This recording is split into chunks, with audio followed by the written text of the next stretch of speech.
This is like big time. Welcome to this week's edition of the Sports Scoop. I'm Dale Kuyath, and joining me are my regulars, Ted Hammond, head JWP boys basketball coach, and Joel Hayford, head Waseca girls softball and girls basketball coach. Well, fellas, let's talk a little off the cuff to start with today. We usually go with the local scene first, and Okay.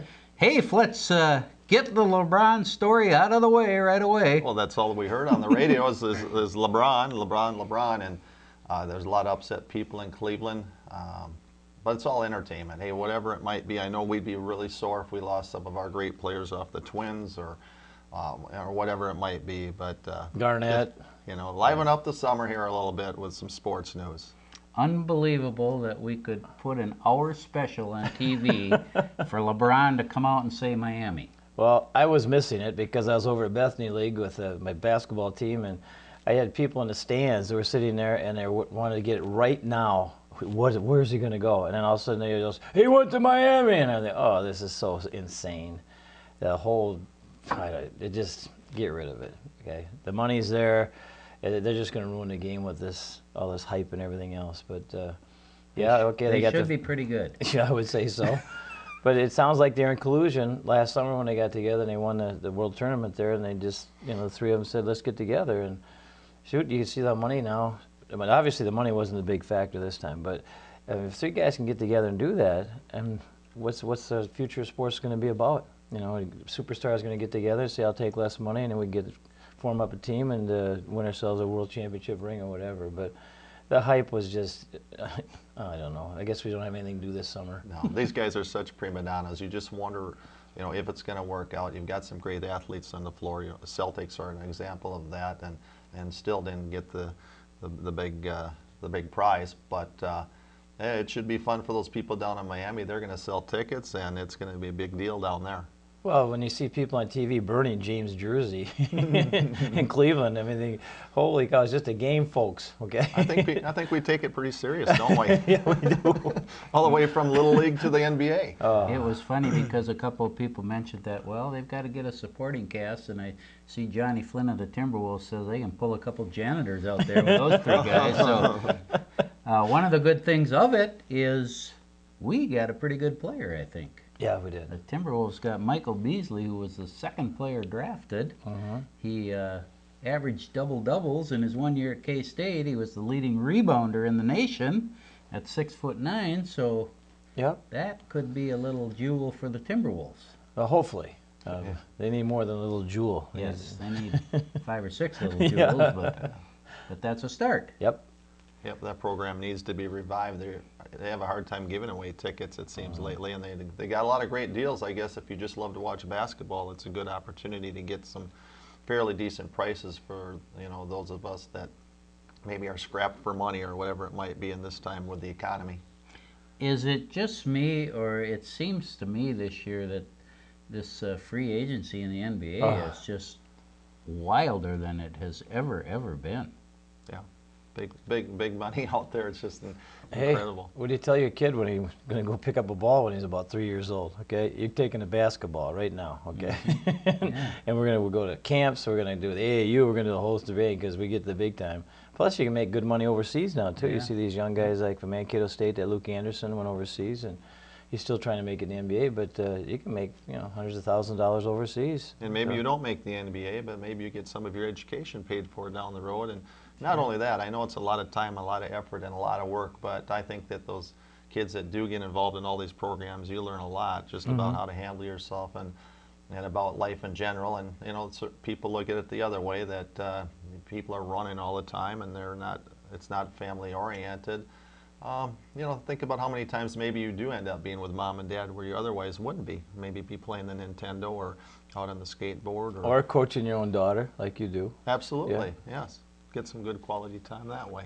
Hey, let's look at the 16 and under softball you wanted to bring up. The other night I came over to town. It was a beautiful evening. Took a bike ride around the trail before the 16U game. They had a doubleheader. I thought I'd come over and check it out. Going around the lake, you see a good old Moondog Miller coming out of his yard there. Good old left-hander. I guess it just reminded me of probably one of the guys with the best left-handed pickoff move. he would have people with their knees buckled over there, and I remember Red Wing with the Kelly from Red Wing. Moondog made the pickoff move. Kelly thought he was going home, so he looked at the batter. The ball, the first baseman was standing with the ball.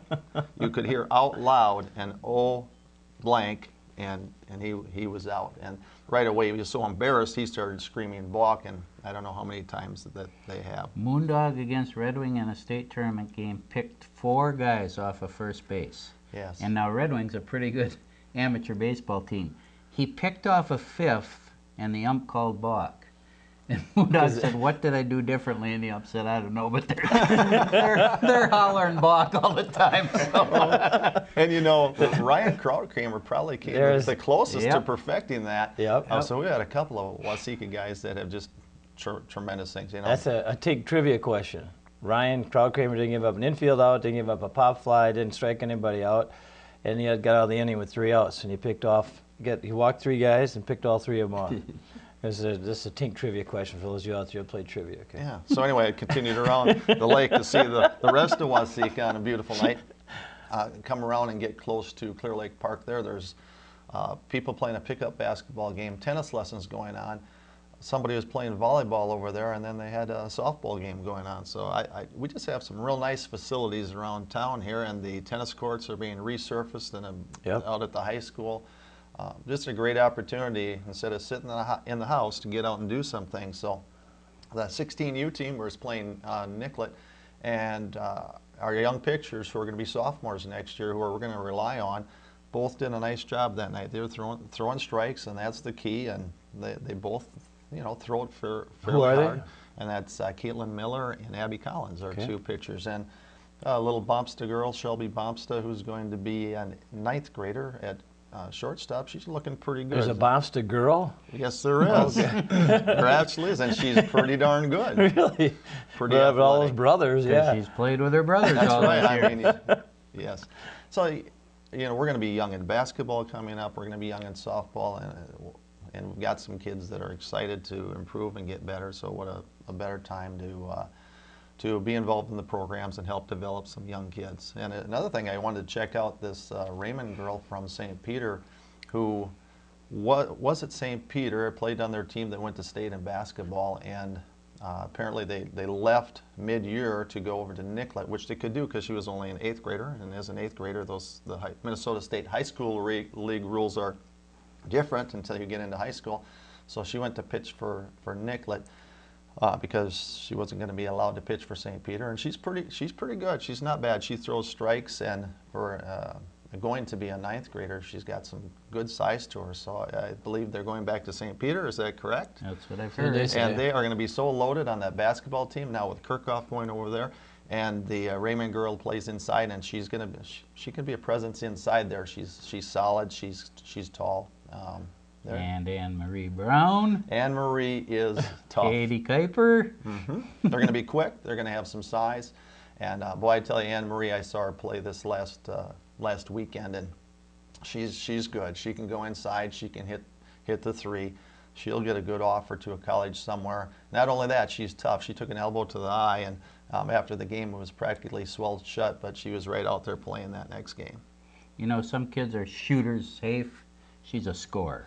Yeah, she is. She can put the ball in the hoop, whether it's inside or outside. She can score. Yep, she's not afraid to, take it inside, go outside, like you mentioned. But and as Ted, you know it over the years, seeing kids play. Once a kid gets the ball in their hands, right away they're looking to go to the hoop. There's no hesitation, and those are the kinds of players that are going to make it down the road. It's just instinct. Yep. Ryan Krautkramer was a good basketball player, too. Yes, he was. We call him the legend, for those who know Ryan. Could shoot the 3. Yep. Little left-hander. Boom. Yep.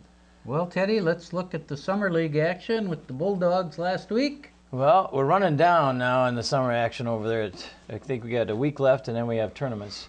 And we couldn't coach for a week. They had a little hiatus for coaches this summer. So Jedlo was really nice. He kind of tied it in with the 4th of July break. And so that way it was a week, but there's 2 games I didn't coach, and then I went back this week and we took on Nurhague, and Nurhague is going to be a lot different than they have been in the past. They got some youngsters coming up that they want to go up down the court, and Last year was just kind of plod up and down the court and set up their offense and then play good defense. But they got like 14 guys on their team, which is way too many. But they just ran us to death. They had 6 guys and 3 of them were B squatters. We had some of the guys were AAU and some were on summer vacation. So it wasn't really an indicator, but it's always funny to listen during the season and they'll say, well, geez, that team, we took them like 20 points in the Bethany League. You know, I don't understand what happened this season. You know, God, we took them like it's hard to to judge in a summer league like that where you're at. But at least the guys are playing, and we're running our offensive sets, and we're working on our half-court trap, which we usually rely on if we're going to be in ball games. So